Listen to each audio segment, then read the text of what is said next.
Hi guys, welcome back. So today I'm using Tim Holtz Mini Holidays 3, I think it was. It's a very old Stampin' Up, not Stampin' Up, Stampers Anonymous set from Tim Holtz.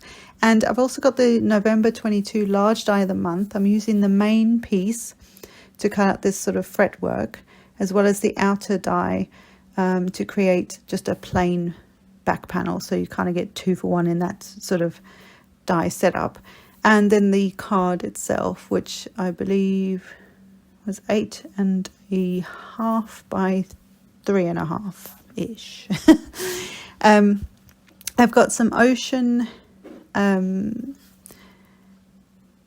ink and some chili pepper. One is from Lawn Fawn and one is from Simon Says Stamp. So I'm taking out an old tool. This is a Inkadoo Stamp-A-Majig. So you line up the little plastic shim that comes with the handle, the green thing, in the corner of the handle, and then you ink up your stamp and stamp it down onto the plastic. Then you take that plastic sheet and line it up using the image that you've just stamped. Line that up against the paper or card or wherever it is that you want to actually stamp that image, and line it up how you want, like where you want it. And because it's see-through, you can see where you want to actually place that image. And this is nice if you've got a red rubber stamp where you can't see through the thing. So once you've lined up the plastic sheet, so your image is where you want it in place, you then reline up the corner of the handle against the sheet, and then you simply take your stamp that you've re-inked and put the corner of the acrylic block into the corner of the handle and stamp it down. Looks more complicated, sounds really complicated, but it's so easy, and it's so handy when you've got a stamp that you can't see through. Even if you had clear stamps that you can see through, but if you're like me, and I can't always line things up properly, if you've been here long enough, you know this. But if you struggle with things like that, even using your clear stamps, that will work. It works the same way. And you can still do exactly the same thing. So here I'm just temporarily taping down my like white background, and just so it doesn't shift, because I found that it actually moved a little bit, and both my Santas actually moved in the end. For some reason I kept moving the paper underneath, but to be fair, it's on top of a slick surface, being my glass mat. I could have, taped it down a bit better, but hey ho. And also this is a very quick card, so it was really quick and easy to do. I didn't actually have to do very much editing on this either. And so anyway, so I'm doing exactly the same thing for my 2 Santa heads. I just love them. They got that vintage vibe, which is so Tim Holtz. And so it has the script on the sentiment.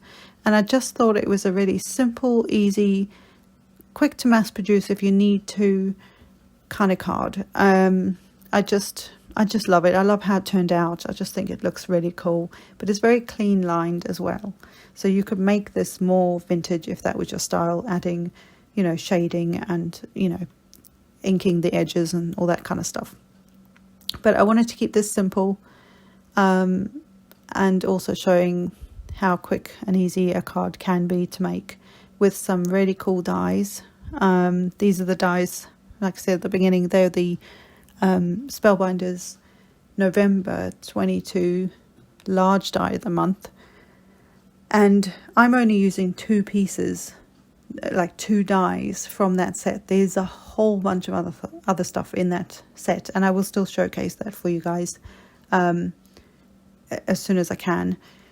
But this straight away, as soon as I saw that this was coming out for November, I knew straight away that those center bits, so the ones that I'm adding some adhesive to now, those would lend themselves to so many other things other than, the way the kit's designed.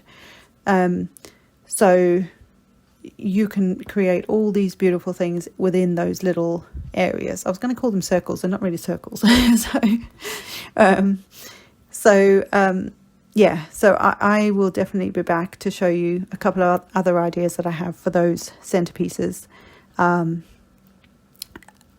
just to show you how you can take something that already as a whole set, the large die of the month, is beautiful and it goes together really quick and easy, but to show you what else you can do with something like this.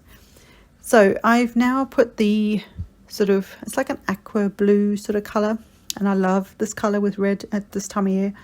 I just think it works so well. So I just used the die that coordinates with the sort of fretwork piece, the white panel, the solid one, so the one that's just going to cut out a solid piece rather than an outline around that sort of fretwork.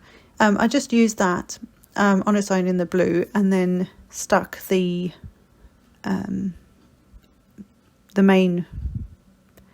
white panel on top of it, so you've got this nice color in the background. And then we're simply going to stick this to the front of our red card base, and that's it. How quick, easy, simple is this card? Yeah, need I say more? And it looks really pretty, it looks really detailed. There's lots of detail on that die. You know, there's like a almost like a stitching detail around the outside edge. There's the sort of fretwork look in the middle, and then there's around each of those sort of flower circle type images, there's some more stitching type detail. So I love this. Quick, easy, I love it. I hope you've enjoyed this, guys, and I will see you in the next one. Bye for now.